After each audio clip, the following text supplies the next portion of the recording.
جیسا کہ ہم نے پچھلی مووی کے اندر دیکھا کہ اردو کا ٹیکسٹ کس طریقے سے فلیش کے اندر لایا جائے گا، تو اب ہم دیکھ رہے ہیں کہ ہمارا اردو کا ٹیکسٹ بالکل اچھی کوالٹی کے ساتھ، میں زوم ان کر کے آپ کو دکھاتا ہوں کہ کوالٹی اس کی دیکھیں کہ کتنی صحیح ہے. یہ جو تھوڑے سے آپ کو یہاں ٹرنز نظر آ رہے ہیں، شارپ ٹرنز، یہ کیونکہ سائز ہم نے جتنا اوور کیا تھا اس لحاظ سے یہ اس نے اس کو ریڈ کیا ہے. تو اگر مزید اوور سائز کا ہم ٹیکسٹ اس میں لے کے آتے تو یہ مزید اس کے اندر بہتری ہوتی، لیکن یہ کہ اتنا سائز کافی ہے. یہ آپ کے اینیمیشن کے اندر جو ہے کوئی بھی ڈسٹربنس پیدا نہیں کرے گا، نہ اس کی کوالٹی کو افیکٹ کرے گا. آپ دیکھ رہے ہیں کہ یہاں سے بالکل ٹھیک نظر آ رہا ہے. زوم ٹول کے ذریعے سے اسٹیج کو دوبارہ سے سامنے کر لیتا ہوں، ہینڈ ٹول کے ذریعے سے تھوڑا سا میں نے سائڈ پہ کر دیا.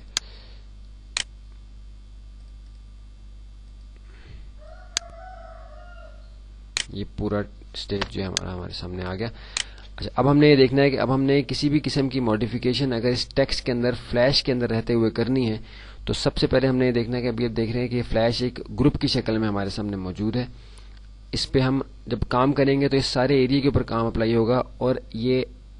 ایز اے گروپ آبجیکٹ ہوگا. یعنی اس کے اندر اگر ہم شیپ ٹوننگ، کوئی کمپلیکس شیپ ٹوننگ یا کلر چینج کا افیکٹ دیں گے تو یہ اس پہ فی الحال اپلائی نہیں ہو سکتا، کیونکہ یہ صرف امپورٹ کرنے کے لیے فارمیٹ اس کا کافی تھا. اس کے بعد ہمیں جو ہے اس میں کچھ تبدیلی کرنی ہے. تو اس میں سب سے پہلے جو کام ہمیں کرنا ہے وہ یہ کہ اس کو ان گروپ کرنا ہے تاکہ ہمارے یہ سارے الفاظ جو ہیں یہ الگ الگ ہو جائیں. تو اس کے لیے ہم ماڈیفائی میں جا کے ان گروپ کی کمانڈ، جس کی شارٹ کٹ کنٹرول شفٹ جی ہے. اگر آپ نے نوٹ کرنے کے لیے کچھ پاس رکھا ہوا تو یہ کمانڈز آپ لکھ بھی سکتے ہیں، ریویژن کے دوران بھی اس کو آپ کر سکتے ہیں. شارٹ کٹ کے ذریعے سے کام آپ کا ذرا تیزی کے ساتھ ہوتا ہے. تو ہم نے ماڈیفائی میں جا کے ان گروپ اس کو اپنے ٹیکسٹ کو ان گروپ کر دیا. ہم دیکھ رہے ہیں کہ پہلے ایک گروپ تھا یہ سارا ٹیکسٹ کا، ابھی ہر انڈیویجول جو ایریا ہے وہ ان گروپ ہو گیا ہے. اس کو میں الگ سے موو کر سکتا ہوں، ایون نقطوں کو بھی میں الگ سے موو کرا سکتا ہوں. کنٹرول زیڈ کے ذریعے سے ہم واپس اس کو کر لیتے ہیں. اب یہ بات ہے کہ ابھی بھی آپ دیکھیں کہ جیسے میں نے اس کو سلیکٹ کر کے یہاں سے اس کا کلر چینج کرنا چاہا تو یہ کوئی کلر چینج اس کا نہیں ہو رہا، کیونکہ ابھی بھی یہ ایک ایسے فارمیٹ میں ہے کہ یہ ساری چیزیں فلیش کے اندر جو اس پہ ہیں وہ اپلائی نہیں ہو سکتی. ری سائز ہو جائے گا، تھوڑا سا موو کر لے گا، لیکن جو کمپلیکس آپ کی تھوڑی ڈیٹیلڈ آپ نے اینیمیشن کے افیکٹس اس پہ دینے ہیں شیپ ٹوننگ یا موشن ٹوننگ کے دوران، وہ اس پہ اپلائی نہیں ہوں گے. تو اس کے لیے ضروری ہے کہ ہم سب سے پہلے اس کو کنورٹ کر لیں ویکٹر ڈرائنگ کے اندر. جیسا کہ میں نے پہلے بھی ذکر کیا تھا کہ ویکٹر ڈرائنگ کے اندر کنورٹ کرنے کے لیے کنٹرول بی کی کمانڈ ہوتی ہے. اس کی ایکسرسائز ہم نے شیپ ٹوننگ کے اندر شیپ ٹوننگ ٹیکسٹ لیسن نمبر 7 کا جو سیکنڈ ہمارے پاس چیز تھی، ایکسرسائز تھی کرنے کے لیے لیسن نمبر 7 کی شیپ ٹوننگ ٹیکسٹ، اس کو بھی آپ ایک دفعہ دوبارہ جا کے دیکھ لیں کہ ہم نے کس طریقے سے اس کو کنورٹ کیا تھا ویکٹر ڈرائنگ کے اندر. یہاں میں پھر سے آپ کو بتا دوں کہ ویکٹر ڈرائنگ کے اندر کسی بھی ایسے آبجیکٹ کو کنورٹ کرنے کے لیے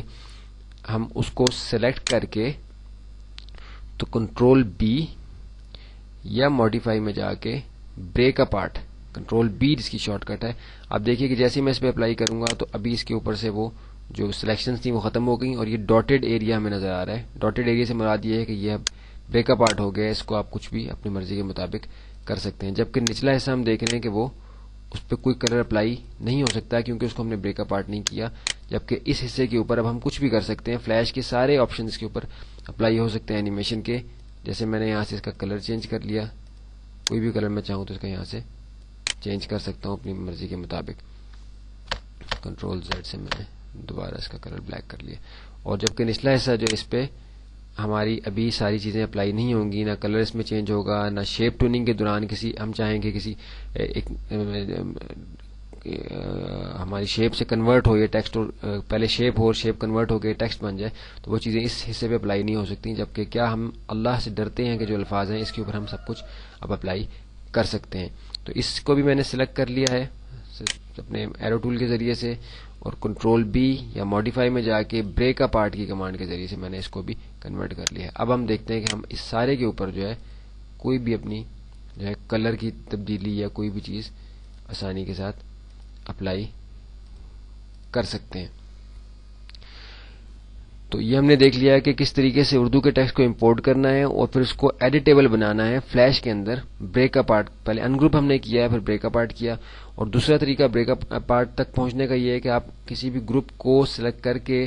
آپ 2 دفعہ کنٹرول بی دباتے ہیں تو وہ ان گروپ بھی ہو جاتا ہے ایک دفعہ بی دبانے سے، اور دوسری دفعہ کنٹرول بی دبانے سے وہ بریک اپارٹ بھی ہو جاتا ہے. تو یہ آپ نوٹ کر لیں کہ اس طرح کے ٹیکسٹ کو اس مقام تک پہنچانے کے لیے یعنی break apart editable vector drawing میں کنورٹ ہو جائے, اس گروپ کو ہی جو ایک آپ نے دیکھا تھا کہ سلیکشن سارے کے گرد آ رہی تھی, 2 دفعہ کنٹرول بی کریں گے تو اسٹریٹ اوے بریک اپارٹ ہو جائے گا. اس کے بعد ہم نے لیسن نمبر 9 کی دوسری چیز جو ہم نے اردو ٹیکسٹ کے متعلق دیکھنی ہے وہ یہ کہ اردو ٹیکسٹ کے ساتھ موشن ٹیوننگ ہم کیسے کر سکتے ہیں. تو ابھی میں آپ کو اس میں کیونکہ ہم بریک اپارٹ اس کو کر چکے ہیں اس لیے بھی آسانی کے ساتھ ہم اس کو دیکھ سکتے ہیں کہ کس طریقے سے ہوگا. ابھی میں یہ چاہ رہا ہوں کہ جیسے میرے سامنے ایک بالفرض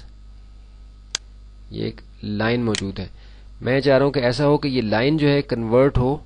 ٹیکسٹ کے اندر, اینیمیٹ ہو یہ لائن, اور اس کے ذریعے سے ٹیکسٹ جو ہے وہ کریٹ ہو. تو اب دیکھیں کہ میں نے لیئر نمبر ایک دوسری لیئر سلیکٹ کر کے اس کا نام لیئر نمبر 3 اس لیے رکھا گیا کیونکہ ان بٹوین ہم نے ایک لیئر بنا کے ڈیلیٹ کی تھی, تو یہ سیکوینس میں لیئر کے نام دیتا جاتا ہے. اگر آپ لیئر نمبر 3 کو ڈیلیٹ کر دیں گے, پھر میں نے اس لیئر کو ڈیلیٹ کر دیا, تو اب جو میں لیئر بناؤں گا اس کا نام لیئر نمبر 4 ہوگا, کیونکہ جتنی لیئرز ہم کام کر کے ڈیلیٹ کرتے جائیں گے ایک سیکوینس میں چلیں گے تو نمبرنگ اس پہ ایک ہی سیکوینس کے اندر ایڈ ہوگی. اس میں یہ نہیں ہوگا کہ لیئر ابھی 1 ہے تو اس کے بعد 2 ہی آئے, آپ 2 ڈیلیٹ کر چکے ہیں تو اب جو آئے گی وہ 3 ہوگی. تو لیئر نمبر 4 کے اوپر فریم ایڈ ہوا ہے, یہاں میں نے ایک بالفرض شیپ بنا لی اس کارنر کے اندر جس کا کلر بلو ہے. بالفرض بلو نہیں رکھتے ہیں, میں چاہتا ہوں کہ اس کا کلر جو ہے ریڈ ہو جائے, اس کا کلر ریڈ ہو جائے گا. تو اس میں چاہ رہا ہوں کہ اس شیپ سے کنورٹ ہو کے یہ ٹیکسٹ ایسے بن کے نکلتا ہوا مجھے یہاں نظر آیا. آپ نے دیکھا ہے کہ ٹیکسٹ میرا الگ لیئر کے اوپر ہے,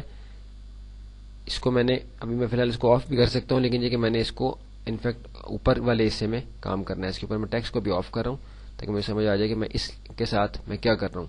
تو آپ دیکھیے کہ جیسے ہم نے شیپ ٹیوننگ کی ایکسرسائز کے اندر دیکھا تھا کہ جس فریم تک ہم نے اینیمیشن چلانی ہے جتنے ٹائم تک 12 فریمز پر سیکنڈ کی سپیڈ سے, تو ہم اس فریم پہ جا کے اپنا مزید آگے ایکشن اپلائی کریں گے کہ ہم نے اس پہ کیا کرنا ہے. میں چاہ رہا ہوں کہ فریم نمبر 30 تک یہ میری اینیمیشن چلے اور فریم نمبر 30 کے بعد جو ہے میں اس میں کوئی تبدیلی کرنا چاہ رہا ہوں. تو یہاں میں F5 دباؤں گا تو اس کی ویلیو کاپی ہوگی, F6 دباؤں گا تو ٹرننگ پوائنٹ ایک مجھے چینجنگ پوائنٹ مل جائے گا, یعنی اس شیپ کے ایک نئے فریم کے ساتھ چینج کروں گا تو پچھلے چینج نہیں ہوں گے, صرف وہ پوائنٹ چینج ہوگا, اور کنٹرول بی کے ساتھ ایک بلینک کی فریم آئے گا اس کے اندر. تو میں ادھر فریم نمبر 30 کے اوپر کنٹرول بی کے ذریعے سے ایک بلینک کی فریم اپلائی کرتا ہوں تاکہ مجھے ایک خالی ایریا مل جائے. اب کیونکہ میرا ٹیکسٹ ایک الگ لیئر کے اوپر تھا تو یا اس کو ڈریگ کر کے میں یہاں اس فریم کے اندر ایڈجسٹ کر لیتا ہوں جو بہتر طریقہ ہے, ورنہ ہے کہ اس ٹیکسٹ کے اس فریم کے آبجیکٹس کو میں کاپی کر کے بھی یہاں پیسٹ کر سکتا تھا. ابھی ان بٹوین فریمز جو ہم شیپ ٹیوننگ لیسن نمبر 7 کے اندر کنورٹ کر چکے ہیں, ہم دیکھ رہے ہیں کہ ہماری لیئر نمبر 4 کا سٹارٹنگ پوائنٹ جو ہے وہ ایک سرکل ہے اور فریم نمبر 30 کے اوپر ہمارا ٹیکسٹ اپلائی ہوا ہے. ان بٹوین ہم چاہ رہے ہیں کہ اس کے اندر تبدیلی آئے اور یہ سرکل جو ہے کنورٹ ہو کے ٹیکسٹ بن جائے. تو یہاں ہم نے بیچ والے فریمز کو سلیکٹ کر لیا, فریمز میں گئے اور اس کا ٹویننگ جو اس کے اوپر موڈ اپلائی ہونا ہے وہ شیپ میں کلک کر دیا, تو یہ شیپ ٹویننگ کا جو ہمارے پاس آپشن ہے وہ آ گئی.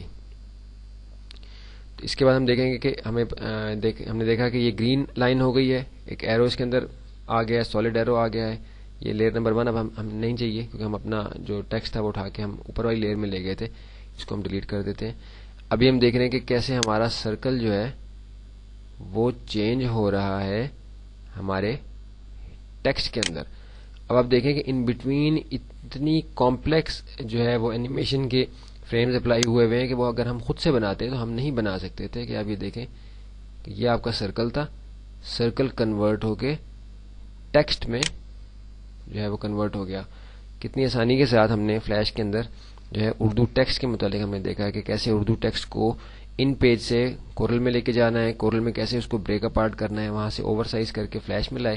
اس کی ایڈجسٹمنٹ کی, اس کو بریک اپارٹ کیا, ان گروپ کر کے بریک اپارٹ کیا یا کنٹرول بی کے ذریعے سے 2 دفعہ کنٹرول بی دبا کے اس کو ان گروپ پر بریک اپارٹ کیا. اس کے بعد ہم نے اسی طرح جیسے ہم شیپ کو ڈیل کرتے ہیں اسی طریقے سے اپنے ٹیکسٹ کو ہم ڈیل کر سکتے ہیں. ابھی میں یہ بھی کر سکتا ہوں کہ یہاں سے میں آگے کوئی اور ٹیکسٹ اپلائی کر دوں اور پھر یہ ٹیکسٹ جو ہے وہ دوسرے ٹیکسٹ میں کنورٹ ہو جائے, یا پھر یہ دوبارہ سے کسی شیپ میں کنورٹ ہو کے غائب ہو جائے اسکرین سے, اور پھر کوئی دوسرا سین میرا جو ہے وہ شروع ہو جائے. تو یہ ہمارا lesson number 9 overview complete ہو گیا اس سے مزید ہمیں اردو ٹیکسٹ سے متعلق فی الحال اس کورس میں جاننے کی ضرورت نہیں ہے. پھر آگے جیسے آپ پریکٹس کریں گے تو مزید آپ کو معلوم ہوگا کہ کیسے جو اردو ٹیکسٹ کے ساتھ آسانی کے ساتھ فلیش میں کام کیا جا سکتا ہے. اب ہم چلتے ہیں اپنے لیسن نمبر 10 کی طرف جو انڈرسٹینڈنگ لیئرز ہے, جو کہ ہم کافی اس میں سے آلریڈی ہم سمجھ چکے ہیں, لیکن اس میں ہم ریموونگ ٹائم لائن